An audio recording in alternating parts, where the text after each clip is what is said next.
O anak, babayaran ko na tuition mo ha. Ano yun anak? Nagmumukbang ka? Hindi. Coping mechanism ko to para hindi ko muna siya maisip. Alam mo, Nay, baka kailangan ko lang talaga umalis ng bahay. Tsaka, may kukunin ako. Ang gastos talaga kapag bagong break, no? Oh, ano na naman yung kukunin mo? Kukuha ako ng BDO Pay card kasi balita ko, it works like an ATM card but with no initial deposit and no maintaining balance. Totoo ba, anak? Yes, Nay. You can use it to pay in stores tapos you get to enjoy mga deals and rewards if you link your BDO Basic account to your BDO Pay. Eh, paano naman kumuha yan, anak? Madali lang, Nay. Just sign up for a BDO Basic account and once approved, pwede ka na pumunta sa nearest branch to get your BDO Pay card. And if meron ka namang existing BDO Cash card, you can swap it to BDO Pay card for free. Sige, anak! Uy, may tao ata. Scarlett, hindi ko pala kayang mawala ka sa buhay ko. Sorry na. Sige na nga. Hala, ang dami kalaban! Miss, huwag ka mag-alala. Ililigtas kita. Huy, salamat muntikan pa tayong matalo dahil sa akin. Okay lang, add mo ko Clyde Joseph yung pangalan ko. Pataasin natin rank mo. Clyde Joseph? Kapangalan ng crush kong kapitbahay yun sige. Bes, alam mo ba, nakalaro ko kagabi yung crush ko. Teka, yung kapitbahay nyo? Di ba matagal mo na crush yun? Oo, Bes. Sana makalaro ko ulit siya mamaya. Ayan na naman siya, Sana makalaro ko siya ulit. Bakit di siya online? Ay, kainis. Di ko siya nakalaro ngayong gabi. Wala ding signal dito. Si Clyde ba yun? Uy, Scarlett.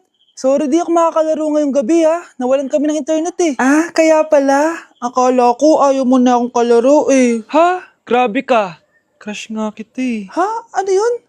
Ay, oo nga pala. Magpa-install na kayo ng Bida Fiber. Sure na smooth ang laro natin kasi up to 75 Mbps ang speeds nito. Oh, huwag kang magugulat kapag sinabi kong 888 pesos lang per month to, ha? May setup fee pero carry lang kasi up to 8 gadgets ang pwede mag-connect. Hala, thank you, Galing mo talaga. Kaya crush kita,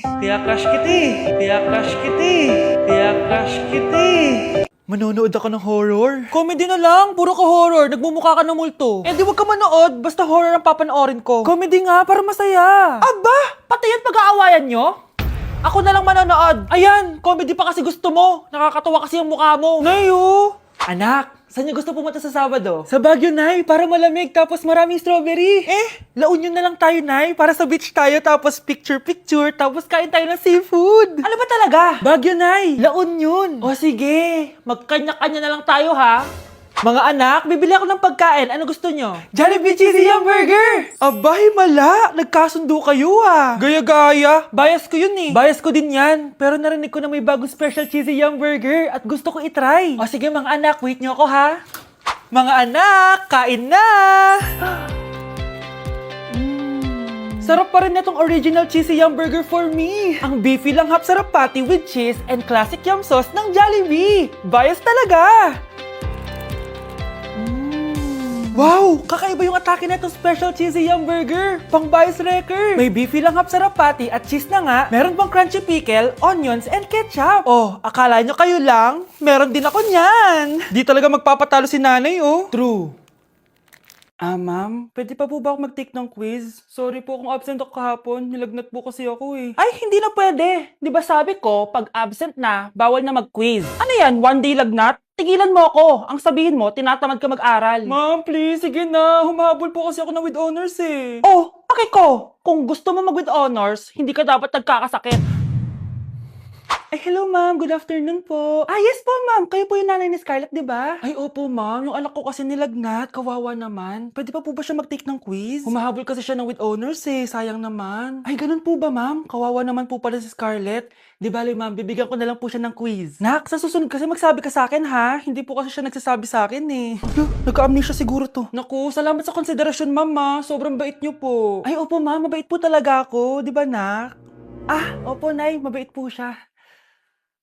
Naku, taas na naman ang kuryente natin. Sino ba kasing aircon dyan? Si ate, buong araw nag-aircon. Wow, kala mo din nakiki-aircon. Nay, kailangan ko na daw po magbayad ng tuition para makapag-exam ako. Ha? Bayarin na naman? Sige anak. Nay, due date na pala ng internet natin. Baka maputulan tayo. Oh, isa pa yan. Naku, sabay-sabay na. Oh, wala na rin pala naman to ref natin. Naku, kailangan na natin mag-grocery. Nay, nagpadala na daw si tatay. Ay, buti naman. Umulan pa, patay. Paano kaya ako pupunta sa remittance center neto? Ano ka ba, Nay? Nagpadala si tatay via GCash at may bonus credits pa. Wow, high-tech na pala anak. Eh, paano yung mga bills natin? Pwede din yan sa GCash, Nay. Ayan, kaka-cellphone mo yan. Ay, mali. Kaka-GCash mo yan. Kaya magpadala na sa GCash dahil diretso sa GCash wallet mo ang remittances abroad. Hindi ka nalalabas ng bahay dahil hassle-free at 24/7 tong available.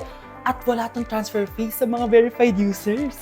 Just open your GCash app and go to your GCash wallet. Itap nyo lang yung cash in at go to global banks and partners. Hanapin mo lang kung saan remittance partner siya nagpadala. I-enter mo lang yung mga kailangan na details at makukuha mo na agad yung pera, o diba? Grabe anak, ang bilis na pala ngayon. O diba, Nay? Kaya mo, i-GCash mo. Iba na talaga ngayon, no? Nung panahon namin, ang layo pa ng pinupuntahan namin para makapagpadala. Hulaan ko, Nay, tumatawid pa kayo ng bundok at ilog, no? Class, may joke ako. Anong hayop ang hindi marunong magtago? Ano po, ma'am? Eh di, elepante, kasi di ba malaki siya? Corny ni ma'am. Rubes. Nakakatawa ka talaga, ma'am. Oh, +1 si Samantha, kasi siya lang yung tumawa. Thank you, ma'am. Lu, pwede pala yun. Ma'am, eto po, para sa inyo po to. Hala, ang ganda naman nito. Balita ko po kasi, ma'am, mahilig kayo sa halaman. Thank you, Samantha. Baka naman, ma'am, plus points sa quiz natin kanina. Sure, +5 ka na sa akin. Ikaw pa ba? Hala siya, pasipsip to kay ma'am, oh. Okay, class dismiss. Pwede na kayo umuwi. Ma'am, ako na po magdadala ng mga gamit nyo para di po kayo mahirapan. Hatid ko na po kayo, ma'am. Aba naman, buti pa si Samantha, matulungin. Ginagawa niya lang naman yun para magka-plus point siya. Ay, nakakainis si Samantha, no? Halatang nagpapasip-sip lang siya kay ma'am. True. Kaya siya yung top 1 palagi eh, dahil sa mga binibigay na points si ma'am. Guys, tingnan nyo. Convoy yan ng magulang ni Samantha tsaka ni ma'am. Babayaran daw si ma'am para maging valedictorian si Samantha. Grabe. Sumusobra na kayo. Okay, class, may i-announce ako. Ang valedictorian natin ay si... Sino pa ba? Eh, di si Samantha. Hala, totoo ba? Hindi ko expect. Congrats, Samantha! Ang galing nyo! Ang galing mong bumili ng grades. Ha? Scarlett, sit down! Ay, no! Convo nyo to, diba? Magkano binigay sa'yo, ma'am? 1 milyon? Wow, easy money! Hala, nagpapabayad si ma'am. Grabe. Ano kaya magiging reaction ng principal pag nasend ko to sa kanya? Hindi yan totoo! I-delete mo yan! Oops! Sorry na send. Deserve nyo yan. Lumalaban kami ng patas dito. Kailangan nyo managot. Anak, nakita mo ba yung cellphone ng tatay mo? Nilagay ko dun sa loob ng kabaong niya bago siya ilibing. Ha? Ba't mo naman ginawa yun, anak? May mga importante laman doon. Baka sakaling buhay pa siya para matawagan niya ako. Ay, Diyos ko talaga tong batang to.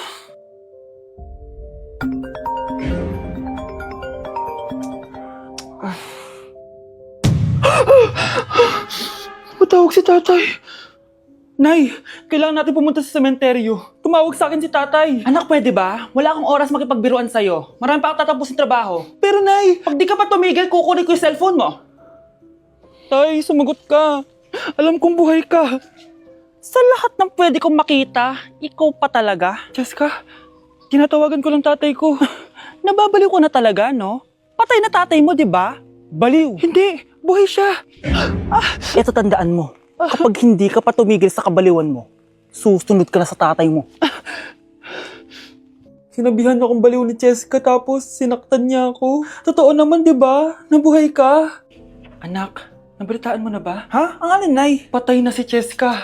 Natagpuan siyang walang buhay dyan sa may ilog. Ano? Ay, Diyos ko, kawawang bata. Tay, sumagot ka na please. Ikaw! Ikaw ang pumatay sa anak ko! Ano?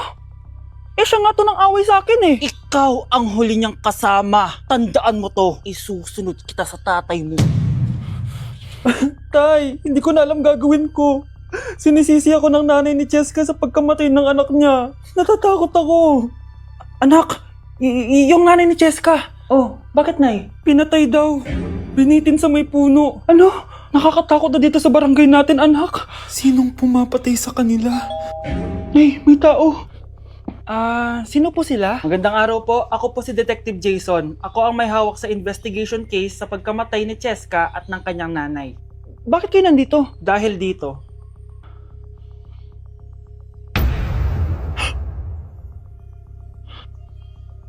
Nay, ikaw pumatay sa kanila? Oo, anak. Narinig ko lahat ng mga sumbong mo sa tatay mo. Cellphone ni tatay. Pinangako ko sa tatay mo bago siya mamatay na poprotektahan kita kahit makapatay man ako ng tao. Sumama ka sa akin, ma'am, para ma-interview ka namin. Tandaan mo to, anak. Kahit nasa kulungan ako, poprotektahan kita. Tumawag ka lang.